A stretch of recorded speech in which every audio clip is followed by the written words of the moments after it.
एक बार फिर से हमारे यूट्यूब चैनल पे आपका स्वागत है। दोस्तों, आज इस वीडियो में मैं कुछ जो कि दो फ्लेक्सी कैप के बारे में मैं बात करने वाला हूँ। आप इस दोनों फ्लेक्सी कैप पे आप फोकस कर सकते हैं। तो मैं पहले जो फ्लेक्सी कैप की बात करूँगा वो आपका है Motilal Oswal flexi cap fund. इसमें आप देखेंगे तो 1 मंथ में, हालांकि अभी स्टॉक मार्केट हमारा काफ़ी डाउन चल रहा है, तो अभी ये -6.71% का रिटर्न है। 6 मंथ में आपका -10.71% का रिटर्न है और 1 ईयर में आपका ये 13.58% का रिटर्न है। इस तरह आप 3 ईयर्स का देखेंगे, 5 ईयर्स का देखेंगे और ऑल का देखेंगे तो आपका इस तरह का आपको एनुअल रिटर्न यहाँ पे मिल जाएगा। देखिए, कोई भी आप इन्वेस्टमेंट करते हैं तो आपको प्रॉफिट बेनिफिट तभी होगा जब आप लॉन्ग टर्म के लिए करेंगे, और एसआईपी लॉन्ग टर्म के लिए काफ़ी अच्छा होता है, इफेक्टिव होता है, उस पर रिटर्न आपको जनरेट होगा ही होगा। शॉर्ट टर्म के लिए कोई भी इन्वेस्टमेंट नहीं होता। शॉर्ट टर्म में सिर्फ और सिर्फ आप अपने कैपिटल को लॉस में ही डालेंगे। ठीक है, तो कोशिश करिए कि लॉन्ग टर्म के लिए ही आप इन्वेस्ट करिए। लॉन्ग टर्म में जैसे मान के चलिए एटलीस्ट 3 ईयर का, तो जैसा कि मैंने बताया कि हमें 3 साल का हमें अपना टेन्योर लेके चलना है और तभी हम अच्छा उस पर रिटर्न हम जनरेट कर पाएंगे। तो ये हमारा मोतीलाल ओसवाल का फ्लेक्सी कैप फंड है। धीरे धीरे हम और समझते हैं। देखिए यहाँ पे एनएवी इस समय 58 पॉइंट, अभी अगर आप देखेंगे तो एक मिनट, जरा इसको मैं ओपन कर लेता हूँ। एनएवी हमारा जो है 58.28 का है। रेटिंग हमारी जो है 4 रेटिंग है और मिनिमम एसआईपी अमाउंट आप स्टार्ट कर सकते हैं 500, और फंड साइज़ हमारा जो है 11,855 सीआर है। ठीक है, अगर आप देखेंगे है ना नीचे, एक मिनट, ये है ना होल्डिंग में कौन कौन सी कंपनी है, इसमें देखिए बड़ी बड़ी कंपनी है, कोफोर्ज है, परसिस्टेंट सिस्टम है, पॉलीकैब इंडिया, ट्रेंड है, कल्याण ज्वेलर्स है, महिंद्रा एंड महिंद्रा, भारती एयरटेल है, चोलामंडलम है। तो ये सब जो है कंपनी आप जो है ये होल्डिंग है इनकी, है ना। ये सारी कंपनी जो है आप यहाँ पे देख सकते हैं कि म्यूचुअल फंड ने इस कंपनीज में इन्वेस्ट किए हैं। ठीक है, अब उसके बाद हम रिटर्न और रैंकिंग की बात कर लेते हैं। तो ये 1 ईयर का देखिए आप, अगर आप देखेंगे तो 13.5 का रिटर्न दिया। 3 ईयर में जो है आपका दिया है 19.4।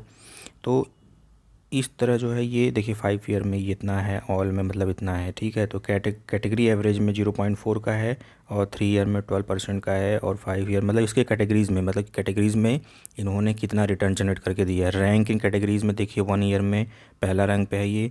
अगर 3 साल की बात करें तो 7 है। उसके बाद ये जो है 29 रैंक है 5 साल के लिए। ठीक है, तो ये हमारा ये हमारा था रिटर्न रैंकिंग। अगर हम सिमिलर फंड की बात करते हैं तो इसमें देखिए एचडीएफसी फ्लेक्सी कैप 3 साल में 22% का रिटर्न दिया है। जेएम फ्लेक्सी कैप जो है आपका 21% का जो है। पराग पारी का आपका 18% है ना। फ्रैंकलिन इंडिया फ्लेक्सी कैप ये 16.40% का रिटर्न जनरेट करके दिया है। अब इसका एक्सपेंस रेशियो, एग्जिट टैक्स बता देते हैं। एक्सपेंस रेशियो आपको पता ही होगा, जो कमीशन हम लोग देते हैं कोई भी एएमसी को, वो हमारा फंड मैनेज करता है, तो उसके एवज में हम लोग कुछ जो है एक्सपेंस रेशियो देते हैं जिसको कमीशन कहते हैं। 0.89% जो है अगर आप देखेंगे तो 0.89% है। एग्जिट लोड अगर आप जो है विदिन 365 डेज़ के अंदर अगर आप रिडीम कर देते हैं तो 1% आपको वहाँ पे देना पड़ेगा। मतलब ये देखिए स्टाम्प ड्यूटी ऑन इन्वेस्टमेंट है 0.005% का है। उसके बाद देखिए ये आपका नीचे अगर आप देखेंगे तो ये आपका जो है टैक्स का दिया हुआ है ना, कि यहाँ पे आपका 20% अगर आप रिडीम करते हैं 1 ईयर के पहले तो आपको 20% देना पड़ेगा। अगर 1 साल के बाद रिडीम करते हैं तो आपको जो है 12.5% का रिटर्न आपको देना पड़ेगा। 1.25 लाख प्लस फाइनेंशियल ईयर, जो भी अगर आपका रिटर्न जनरेट होता है 1.25 है तो आपको 12.5% आपका रिटर्न आपको देना पड़ेगा। ठीक है, बाकी यहाँ पे आप जो है आप पास्ट एक्सपेंस रेशियो और एग्जिट लोड आप चेक कर सकते हैं यहाँ से। फंड हाउसेज एंड इन्वेस्टमेंट जो आप देख सकते हैं यहाँ से, मतलब 19 पे रैंक कर रहा है ये। टोटल एसेट अंडर मैनेजमेंट जो है आपका ये 93,341 करोड़ का है। उसके बाद डेटा इनकॉर्पोरेशन आप देख सकते हैं 29 दिसंबर 2009 का है ना। इन्वेस्टमेंट जो है ऑब्जेक्टिव यहाँ पे आप देख सकते हैं। तो इस तरह जो है ये आपका इस फंड को आप इसे रिव्यू कर सकते हैं। ठीक है, other plans in same fund Motilal Oswal flexi का फंड डायरेक्ट, ये भी इनका ही फंड है ये। बाकी आप जो है रिसेंट व्यू मतलब हम लोग जो अभी हमने ये देखा हुआ है। ठीक है, ये हमारा जो पहला Motilal Oswal flexi cap fund था। अब जो है दोस्तों मैं दूसरे जो फ्लेक्सी कैप की फ़ंड की बात करूंगा जो है वो एचडीएफसी फ्लेक्सी कैप फंड है। इसमें भी आप देख सकते हैं 1 मंथ, 6 मंथ और 1 ईयर का इस तरह रिटर्न दिया हुआ है।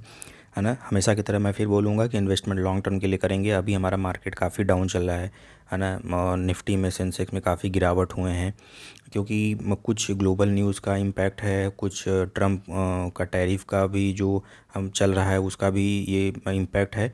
तो मार्केट जो है काफ़ी डाउन है, करेक्शन कर रहे हैं, है ना। तो इसमें हम सेफ एंड साइड के लिए हम म्यूचुअल फंड में इन्वेस्ट कर सकते हैं। बट हाँ, ये है कि आपका ये बाइंग सेलिंग रिकमेंडेशन नहीं है, ये सिर्फ और सिर्फ मैं एक म्यूचुअल फंड को रिव्यू कर रहा हूँ, ठीक है, ताकि आप लोगों को आइडिया मिल जाए। बाकी आप लोग अपने से डिसीजन लेंगे। देखिए यहाँ पे अगर आप देखेंगे तो यहाँ पे ये NAB और उसके बाद मिनिमम SIP और रेटिंग्स और जो आपके फ़ंड ये आपका यहाँ पे दिया हुआ फ़ंड साइज़, ठीक है। आप देख सकते हैं कि NAB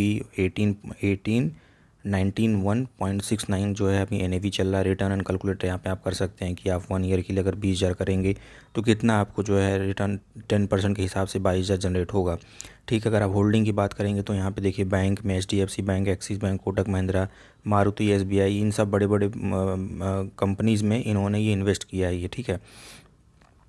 तो आप इसको इस तरह जो आप इसमें चेक कर सकते हैं। उसके बाद हम जब नीचे जाएंगे तो रिटर्न एंड रैंकिंग को आप देख सकते हैं। Fund return category, rank in category, है ना, इसको आप चेक कर सकते हैं, है ना। सिमिलर फंड में आप देख सकते हैं कि देखिए JM फ्लेक्सी, इसका सिमिलर फंड इसी तरह ये भी है, Franklin India flexi cap. Expense ratio जैसा कि मैंने पीछे वाले में बताया आपको कि एक्सपेंस रेशियो आपका 0.8% है। एग्ज़िट लोड अगर आप जो है विदिन 1 ईयर करते हैं तो एग्ज़िट करना पड़ेगा। स्टाम्प ड्यूटी, टैक्स जो है इम्प्लीकेशन। फ़ंड मैनेजमेंट की जानकारी आप लिख सकते हैं। रोसी जैन जो है जुलाई 2022 से अभी तक ये मैनेज कर रही हैं। ध्रुव मुच्छल हैं, जून 2023 से अभी ये मैनेज कर रहे हैं। Fund houses and investment objective, यहाँ पे आप देख सकते हैं कि सेकंड नंबर पे ये रैंक कर रहा है। उसके बाद जो है टोटल एसेट अंडर मैनेजमेंट जो है आपका इतना है ना। डेट ऑफ इनकॉर्पोरेशन 10 दिसंबर 1999 से ये इनकॉर्पोरेटेड है, ठीक है। तो इस तरह जो है आप ये सारी चीज़ें आप चेक कर सकते हैं। और आप इसमें लॉन्ग टर्म के लिए कोई भी किसी भी म्यूचुअल फंड में इन्वेस्ट करिए, कोई भी इन्वेस्टमेंट करिए, तो आप जो है लॉन्ग टर्म के लिए इन्वेस्ट करेंगे तभी आपको बेनिफिट होगा। और आई होप आप लोगों को ये वीडियो समझ में आया होगा। मैं आपको फिर कहता हूँ, ये कोई बाइंग सेलिंग रिकमेंडेशन नहीं है, जस्ट फॉर एजुकेशनल पर्पज़ है। मैं एक म्यूचुअल फंड रिव्यू किया हूँ, बाकी डिसीजन आपको खुद लेना है। Thank you so much.